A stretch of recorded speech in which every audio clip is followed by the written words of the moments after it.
Shade 45, Sway in the morning. Good morning, ladies and gentlemen. Thank you for tuning in to the show. Yep. Talking on beat. Roscoe Dash is going to join us a little later on in the show. But right now, man, it's been really important for us to just have a bird's eye view for what's taking place in the lovely state of Texas and in the surrounding areas, particularly in regards to Storm Harvey. You know, and as you know, Daily Bun B has been gracious enough to really give us that inside perspective. I got him on the line right now. Bun B is here again with us, ladies and gentlemen. Bun, good morning. Good morning. Hey, good morning. Bun, where are you right now? I'm in Houston, Texas. Are you in the front lines? Are you just getting starting your day? I'm getting ready to head out now back to the church. You going back to the church? Okay, and then how has that been going? What have you been seeing at the church? Well, the church isn't a shelter, but what my church is the Church of Bethel's Family. Uh-huh.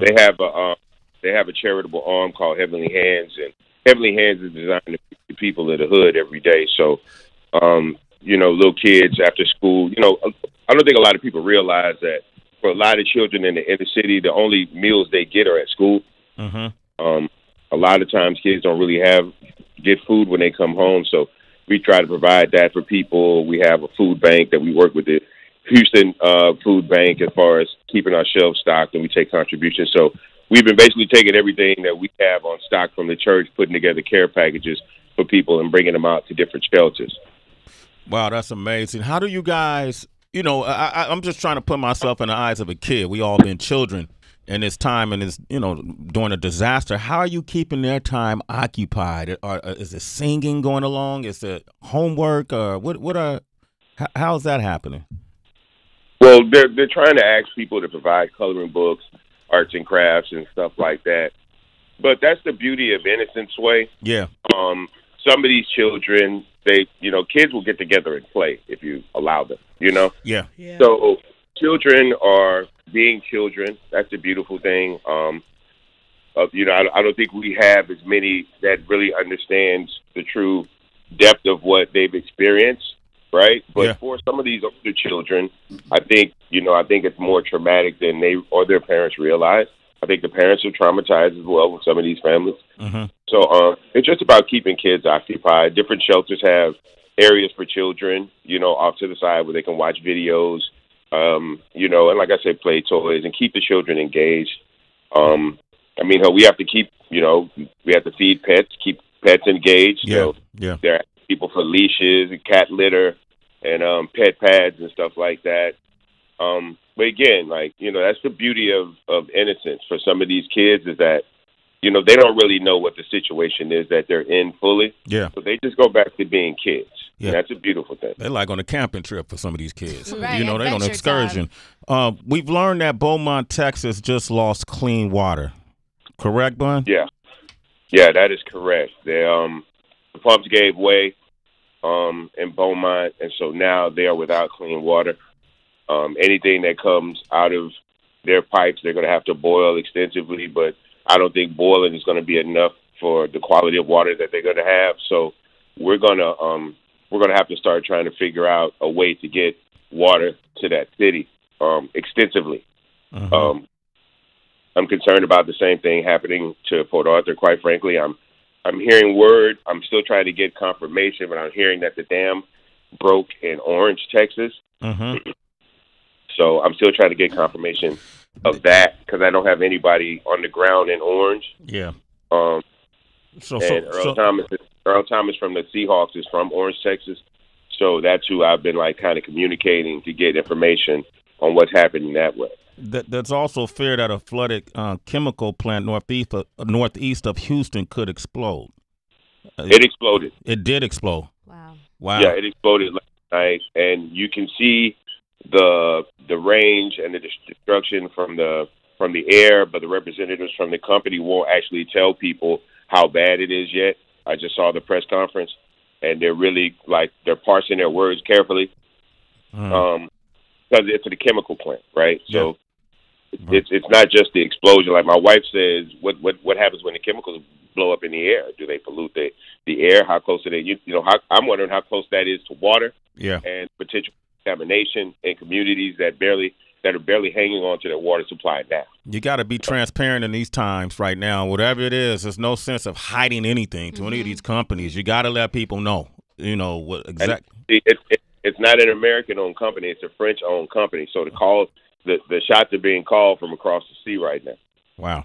One of the largest pipelines between Houston and the East Coast had to be shut down. But, I got a friend of mine who reached out to me, and he had been hearing our reports and listening to, you giving us the insight on what's going on in Houston and the surrounding area. Bullet Brock is on the line with us right now. He's been on the show. He's an MC. Are you there, bro? Good morning. Good morning. How you doing? Say hello to Bun B. How you doing, sir? How you doing today, Bun? I understand the circumstances, but I hope all is well. I woke up this morning. I know at least 29 people because of the storm that didn't. So, saying I'm blessed is an understatement. Yeah, I'm sorry to hear that, man. I'm sorry. I see what y'all are going down there. And believe me, everyone's heart's going out to y'all, man. I appreciate y'all having me. Bullet Brock is he's in the DC area, and he also works with UPS, and he's spearheading spearheading a project. Can you explain to Bun what you're doing? Because I want to connect you to. Yes, sir. So I was listening to, of course I watch the news. I'm seeing everything that's going on. And, up here, I just wanted to know what we could do. I work for UPS in the Washington, D.C. metropolitan area. And right now that we're trying to work out something with the Teamsters and everyone that's included at UPS, the employees to the drivers to everything like that, to try to fill up as many trucks or as many boxes, as many everything that we can get and get it to you guys. But we're just trying to get it to the right people. And that's why I hit Mr. Sway and said, sir, try to plug me in and help me out a way that we can find out who we can get it to, what's most beneficial, and how we can help the fastest, So that's really why I'm here right now. Well, first of all, I want to thank you and your fellow co-workers and everybody up in the D.C. area that's committed to filling up these trucks and bringing it down, man. I want to commend you on your compassion for people that you don't know. That's what we're supposed to do, brother. That's what life's about, man. That's what we're supposed to do. If you don't help, if you're not using your time to help somebody out, you're wasting your time on earth.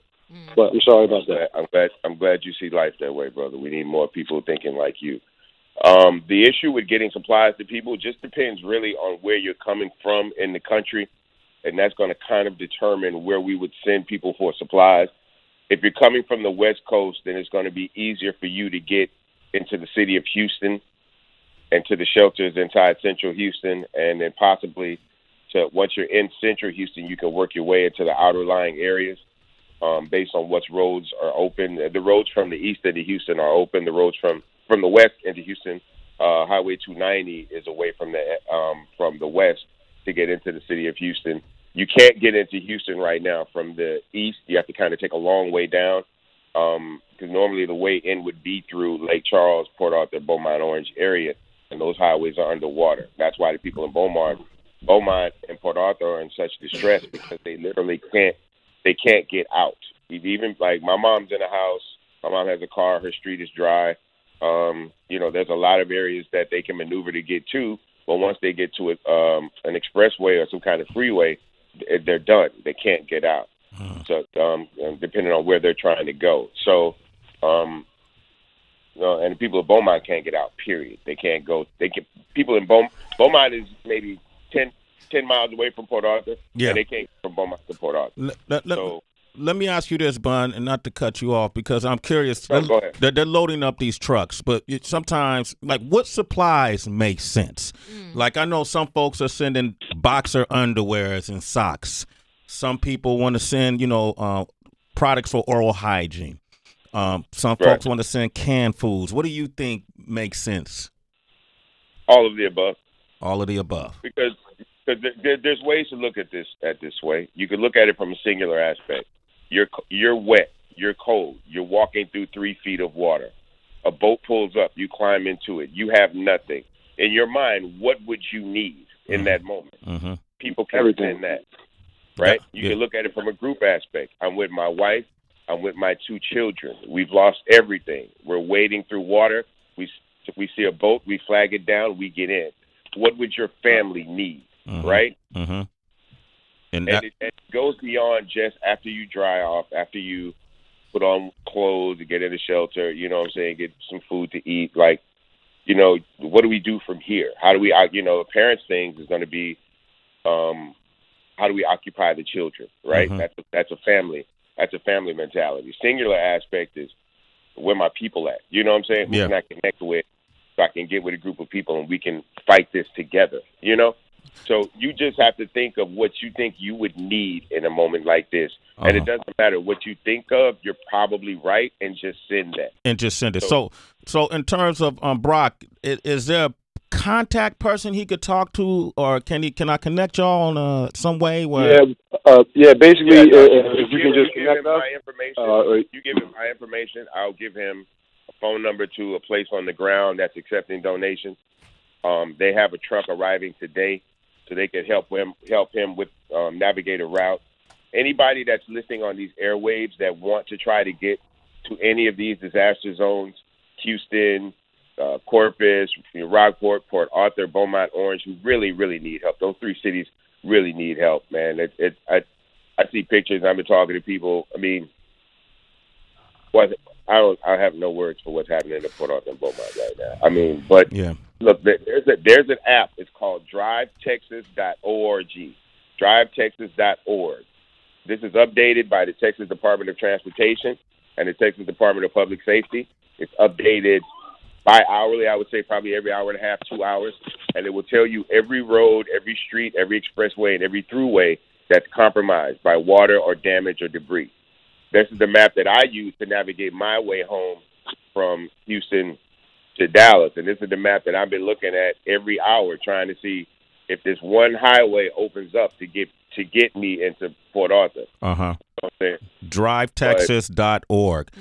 Brock. Yeah, that's the one. Brock, I want to thank you, man. I'm going to connect you guys later on in the day, Brock, but thank you and your crew and all the good folks at UPS over there in D.C. for what they're doing. You know I'm a former UPS worker, so I know what that's about, man. I appreciate you, okay? It's all good, man. Hey, we part of the nation, baby, and just remember, don't just donate today. Donate 3 months later down the road, 6 months later down the road, a year down the road, man. These people are going to need our help. I'll see you later, sir. Talk to you later, brother. Okay, Brock. Hey, Bun, you mind staying on the line? We got a lot of phone callers on the line. I want to come back, and if you don't mind, take a few questions. Is that okay? No, I don't mind at all. Whatever you need. All right, Shay 45.